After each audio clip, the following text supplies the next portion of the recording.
সকালে ওনার অফিসের কাছে আমি গিয়েছি, চেহারাটা দেখেছেন আপনারা সবাই, হাস্যজ্জ্বল চেহারা, একজন জীবন্ত মন্ত্রী ভাই, মনে হচ্ছে এক নেক মানুষ যেন তাকিয়ে আছে। সন্তানদের সাথে কথা বলার সুযোগ হয়েছে। ইতিহাসে ইসলামী আন্দোলন যে বই, সেলিম ভাই বললেন বই আর ওনার জীবন এক। মানুষকে খুব আপন করতেন। এগুলো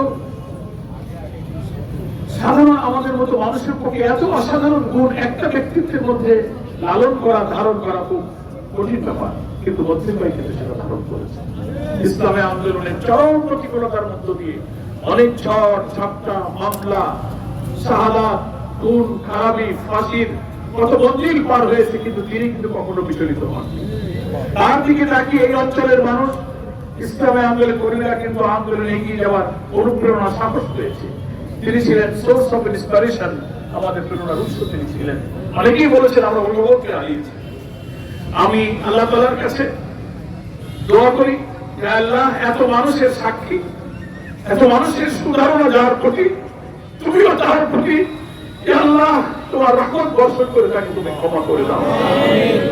আমার প্রিয় ভাইরা, একটা মানুষের জানাজায় যখন আমরা শরীক হই, তখন দুইটা জিনিস আমাদের ভাবতে হয়।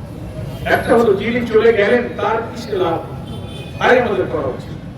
আর একটা হলো আমরা যারা জানাজায় এসেছি আমাদের লাভ, কেন আমরা দূর দূরান্ত থেকে আসলাম, বিনা কারণে তো আমরা আসি। এই দুইটা লাভ। তো আমার মধ্যে লাভ কিসে? আল্লাহ তাআলা যদি মাফ করে দেন, ক্ষমা করে দেন, তার কবর থেকে সমস্ত মঞ্জিল গুলো সহজ হয়ে যায়, জান্নাতুল ফেরদৌস তার জন্য হয়, এটি তার জন্য লাভ। জানাজায় আমরা এসেছি, জানাজা হচ্ছে একটা দোয়া, আমরা সবাই তার জন্য দোয়া করবো। নেক আমলের বিনিময়ে আল্লাহ পাক কোন বান্দার প্রতি খুশি হয়ে গেলে, অনেক নেকির বিনিময়ে আল্লাহ তাআলা আপনার গুনাহকে বদলায় দিতে পারে। আল্লাহর কাছে আমরা সেই দোয়া করছি। আর নেকির কাজও তিনি দুনিয়া থেকে করেছেন। ওই হাদিসটা আল্লাহ রাসূল বলেছেন, ইদা মাতাল ইনসানু ইনকাতা আনহু আমালুহু, কোন মানুষের যখন মৃত্যু হয়ে যায় তখন তার থেকে আমলগুলো বিচ্ছিন্ন হয়ে যায়, আমল আর থাকে না। ইল্লা সালাতে, তিনটা জিনিস থাকে, আও সাদাকাতুন জারিয়া, আও ইলমুন ইনতাফাউ বিহি, আও ওয়ালাদুন সালিহুন ইয়াদউ লাহু। তিনটা জিনিস, সাদাকা জারিয়া সবাই আমরা বুঝি এমন কুরবানি, এমন দান, এমন খাতে অর্থ ব্যয়, এমন কাজ, তিনি চলে গেল ওটা মানুষের জন্য সেই নেকি এবং কল্যাণে তারা অব্যাহত থাকে, এটাকে বলে সাদাকা জারিয়া। আর ইলমুন ইনতাফাউ, উপকারী শিক্ষা, উপকারী জ্ঞান, দিনের জ্ঞানের চেয়ে তো কোনো উপকারী জ্ঞান নাই। জীবনটা দিয়ে তিনি মানুষের জন্য কল্যাণের জ্ঞান, কল্যাণের শিক্ষা তিনি দিয়েছেন। আর ওয়ালাদুন সালিহুন ইয়াদউ লাহু, নেক সন্তান। তো আমি এই তিনটা হাদিসের সাথে, তিনটা অংশের সাথে মিলিয়ে দেখি যে আমার ভাই এই তিনটা আমলই দুনিয়া থেকে করে গেছে। আল্লাহকে বলবো, দুনিয়াতে তার আমল বন্ধ হয়ে গেল, আল্লাহ তুমি কবর থেকে তার এই সব তিনটা আমল তার জন্য তুমি জারি করে দাও। আল্লাহুম্মা আমিন। আপনারা সবাই তার জন্য। আর আমাদের লাভ কি? আমাদের লাভ হলো এরকম একটা দিন, একটা সময় আমার জন্য অপেক্ষা করছে। We all are waiting for that day, এমন একটা তারিখের জন্য সব অপেক্ষা করছি, যখন মৃত্যুদেহের কাছে আমরা দাঁড়াই, চেহারার দিকে দাঁড়াই, কবরটা যখন সামনে আসে, তাকে যখন আমরা কবরে নামাই, একটা লাশ, একটা মৃতদেহ দেখলে চেহারা দিকে কিছুক্ষণ তাকিয়ে থাকলে মনে হয় এরকম একদিন আমাকেও এই পরিণতি বরণ করতো।